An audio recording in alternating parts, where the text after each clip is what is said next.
Hindi pa rin kalakal ang pinapasok niyo. Wala nga dumi. Wala ka nakita. Lilinis nga eh.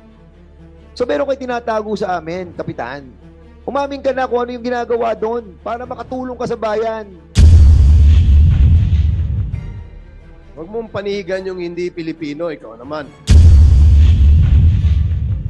Hindi junk shop yan. Sa definition ng junk shop, ano ang junk shop sa'yo? Tell us, please. Yes, Your Honor. Nakakapasok po ako doon. Ang nakikita ko po talaga is yung mga kalakal na dinideliver nila doon. Tapos, pag pumasok Aside yung sa kalakal, ano pa nakikita mo doon? Sino mga pumapasok? May mga Chinese personalities ba pumapasok doon? Meron ba mga empleyado? Marami ba empleyado pumapasok? 10 hectares yan ha. Ang pinag-uusapan natin dito. Huwag mo kami pinagbobobola dito ng mga kalakal lang pumapasok dyan. Ano-ano pa pumapasok doon sa areang yon? 10 hectares. Maraming buildings. Magaganda. Di ba? Ano pa mga pumapasok ng mga empleyado doon? ano po, yung... May pogo doon. Wala po, Your Honor. Maraming empleyado pumapasok. Dati po, nung ongoing construction po, Your Honor, marami po pumapasok mga Pilipino. And after Mga that, trabahador. and after that, ano pa? Nung nag-ooperate na? Ayun po, yung mga empleyado po na mga foreman, mga engineers po. Yung... Hindi nga, di ba? Teka, Gawa na Jack. siya eh. Junk shop yan eh. Kailangan Oo. ba engineer dyan? Nung Ano, ongoing ano, construction po. Naiintindihan ko yung construction, di ba? Nagawa na yung building, nakita natin, ayos na eh. So, barangay mo yan. Ano nakikita mo pumapasok pa dyan sa barangay, sa anong yan, sa mga buildings na yan? Yun po, Your Honor, yung mga kalakal lang po. Yung Alam mo, mga- Mr. Chairman, this person is lying. Talagang he wants to hide something. Hindi pa rin kalakal ang pinapasok niyo. Wala nga dumi. Wala ka nakita. Lilinis nga eh.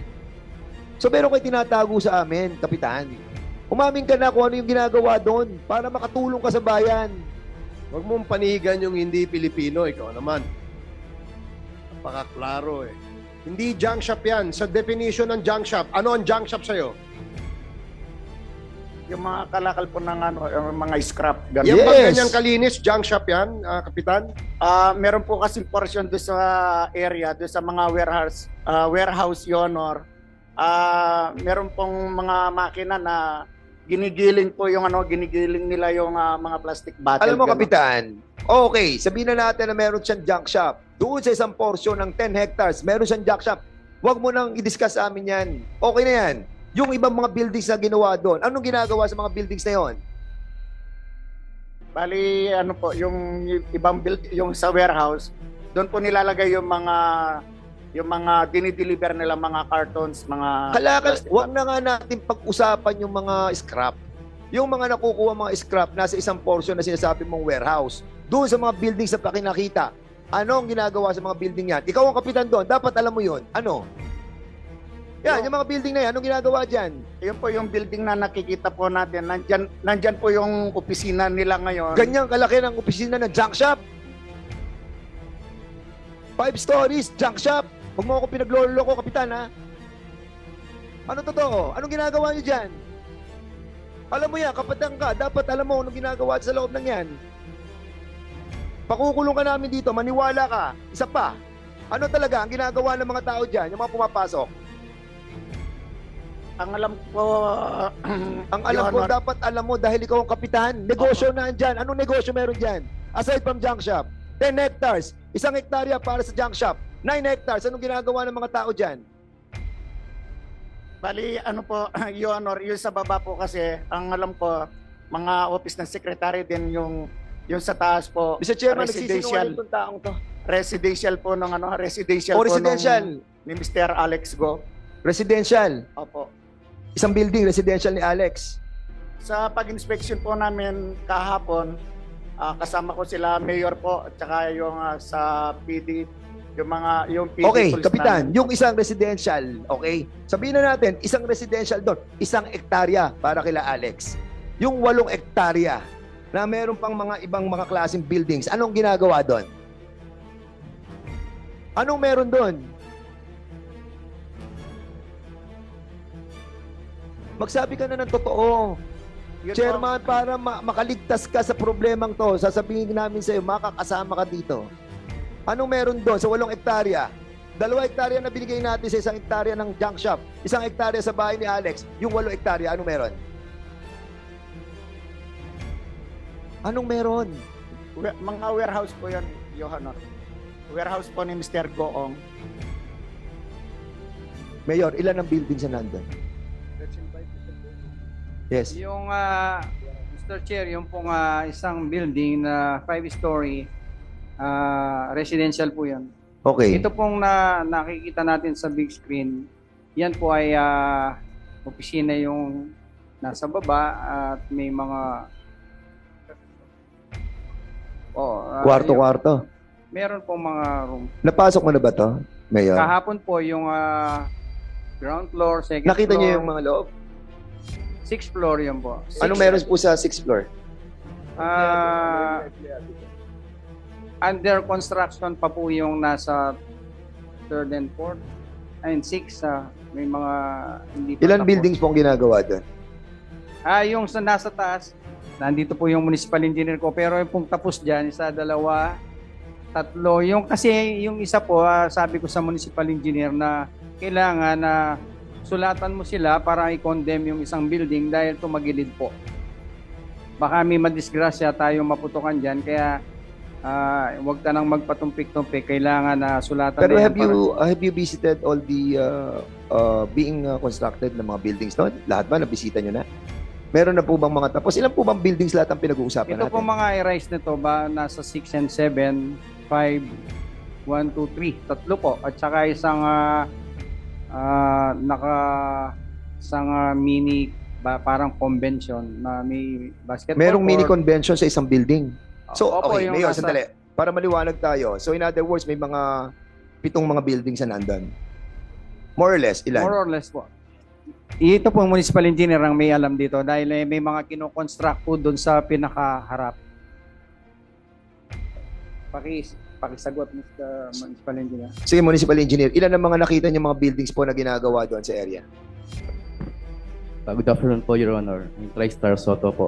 Tama po si Mayor, nasa 6 to 7 buildings po yung Yung malalaking plus, mga... plus po yung mga warehouses po sa likod na sinasabi niyo. So, yung sinasabi niya mga warehouses. Yes, So, po, Your saan doon ang junk shop? Meron junk shop. Sa likod po, Your Honor. So, meron talagang junk shop siya. Meron naman po. Gaano kalaki yung junk shop? Warehouses po yun, nasa mga 15 plus po na warehouses po. Isa sa mga or Isa one sa mga to warehouse, ginamit nila sa junk shop.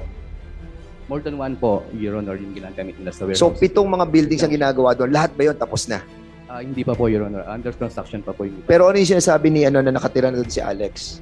Kapitan, sino yung nakatira doon sa sinasabi mo sa isang building? Sila Mr. Alex Goong po, Your Honor. Mr. Chairman. At saka yung mga anak niya po. So, andun pa rin sila hanggang ngayon. Have you invited Mr. Alex Won? Is that a motion? Yes, I think we have to invite the Mr. Alex Won to shed light Okay, on there's this a motion matter. to invite Mr. Alex Goong, the owner of Infinity 8 Junk Shop. Yes, In the junk shop. next scheduled committee hearing. Comsec, please take note. And the motion is carried. Mr. Chairman, meron lang ako tanong kay Mayor. So, chinek niyo yung kanilang mga business permit, clearance, lahat. So, ang sinasabi niyo kanina, wala. Wala po, wala. Walang in-apply na... Application lang po yung nakapasok sa munisipyo. Hindi, pero doon sa nakita niyong barangay certificate, kasi pag yung nag-a-apply yan ng... Mr. Chair, ang sabi po kasi, hindi pa sila nag-ooperate. Hindi, sa construction permit. Wala po. Nandito po yung municipal engineer. Lagi ko pong tinatanong yan kung okay na yung construction Okay. permits nila. Kapitan, nag-apply ka ba ng...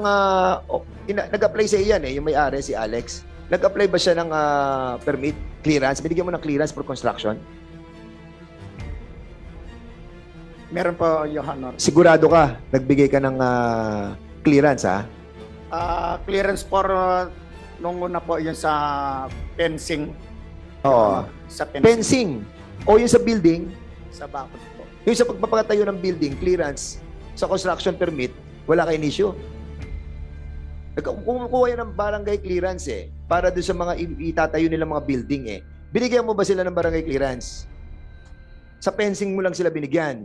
Yes, Your Honor. So in other words, Mr. Chairman, illegal na yung construction na ginagawa nila. So basically, ang sinasabi ni Mayor is true that dapat ipadlock nyo na yan at huwag nyo na ipatuloy ang pagpapagawa niyan. Dahil kung wala silang permit, construction permit and everything, di ba? Even may barangay clearance at wala kayong permit na binigay for construction, pwede nyo siyang ipatigil right away. Di ba? Have you done that? Yun po ang next step namin, Mr. Chair. Siguro po within district or tama, within district po kailangan ng may padlock. Oh, you get the assistance of the PNP as well para mapa-stop po yung construction yan unless they were able to secure yun lang lahat ng mga requirements on the construction of those buildings. And what's the purpose? What's the purpose? Kasi yung warehouse ma'am, wala rin. Yung pagtatayo nila ng mga warehouse. And even kung cooperate na sila ng kanilang junk shop, meron ba silang clearance coming from the hindi sa ano lang sa NBI nila sa Office of the Environmental hindi sa ano lang sa Menro, meron ba sila? O wala. So illegal yung pagpapasok ng mga ano doon ng mga kalakal, hindi pwede yun. And even the warehouse, wala ring wala ring clearance, wala ring permits. Okay, sige, municipal engineer. Yung mga warehouses po, meron pong mga building permit. Lahat? At occupancy. Yung pong mga Yung warehouse. building lang ang wala. Yung pong building permit, meron po yung iba, kaso hindi po nasunod yung plan. Kaya sinunatan namin ni Mayor yung pong sinabi niya. Yung mga plan po. Variation lang yun changes sa po, yes plan. po. You Kaya ask po for the occupancy, variation. wala. Oo. Anyway, doon sa 7 building na sinasabi nila, ilan doon ang wala? Lahat? Hindi naman lahat, ilan? Mga 3 po yung nakapag-secure po ng building permit. Yung iba po, hindi po secure. Your Honor. Okay. Yun lang muna, Mr. Chairman. Tingin ko, Mr. Chair. hindi ko alam kung nalilito tong si Kapitan or talaga nagsisinungaling. Pero basically, we need to really invite Yes, the owner. yes, I agree with you, Congressman Fernandez. Thank you. Congressman Flores. Thank you, Mr. Chair. Engineer, so you said that there were 7 buildings, correct? 6 to 7 buildings. Ang status ng mga buildings ito, completed na lahat, hindi pa. For construction po yung iba, Your Honor. Yung iba po Ilan ang for completed. construction, ilan ang completed? Yung last time po namin nakapunta ni Mayor kahapon, alos 2 po yung finish na, yung iba. 2 yung completed na. Opo. At yung iba, about 4 to Yes po, Your Honor. 3 are hindi pa. Opo. Yeah? So, example, building number 1 is yung residence. Opo, Your Honor. Example, let's just name it as building number 1. Ilang stories yun?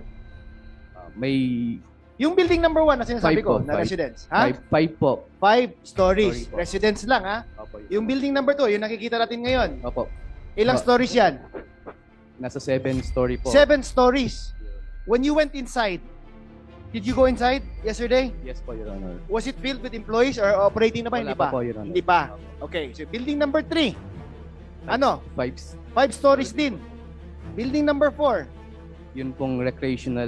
recreational. Yes. O, building number 5, Yung pong 3 building po or 2 building under construction. Ilang Bago pa stories lang, din? Bago pa lang po. Mga, Ilang? Mga 2 story lang po. 2 stories. Now, sasabi mong 6 or 7 buildings na yan, sabi mo 3 lang yung may building permits, correct? Yes po, Your Honor. 3 lang may building permits. Yung the others walang building permits. Now, Mayor, can you not order them to stop immediately since they do not have a building permit? Is it Nag-issue not po- within your powers to Nag-issue stop? po kami ng 2 letter na sa kanila. Anong letter? Wala, ilang stories yan? Papayagan nyo bang mag-continue yan? Actually Walang po- building permit? Tapos na po yung I-rise building nila. Kaya nga, yung iba na ongoing ngayon, sabi niya walang building permits eh. Actually po, may instruction ako sa municipal engineer. Pero yun po, pinadala. Anong pero? Cease and desist Hindi, nyo na. hindi po. Pinadala namin ng mga letter. Anong letter yun? A notice of illegal construction. Notice of Illegal. Construction and po. Yung giving isa po, them what? Yung isa po, parang nirequire po namin silang structural stability po ng building. And then, Kasi I'm so surprised, Mayor. These are not just small buildings. It's 5-story building. It's a 7-story building that goes on in your municipality na wala pala mga building permits yung iba, di ba? And in fact, walang business permit na that you know of. Application lang. How could it get that far? Yan ang question ko eh. Similar with what's happening in other government agencies ngayon, di ba? Nakakakuha ng passport, nakakakuha ng birth certificate. how could it get that far na hindi nalalaman ng mga officers who are in the area? Yan ang question ko eh. It's mind-boggling eh. Paano nakakalusot yan? Or how did it get to that point? Di ba, mabulaga na naman tayo, pogo pala yan, or something like that, di ba? So it's, di ba, kung ako, Mayor, let them stop immediately. For as long as wala pa silang business permit, let them stop. Kung walang building permit, let them stop. Sorry po sa ginawa naming aksyon na yan, pero previous administration po kasi naging pero ngayon po bukas din po mag-i-issue kami ng closure. Thank you, Mr. Sorry Chair. po.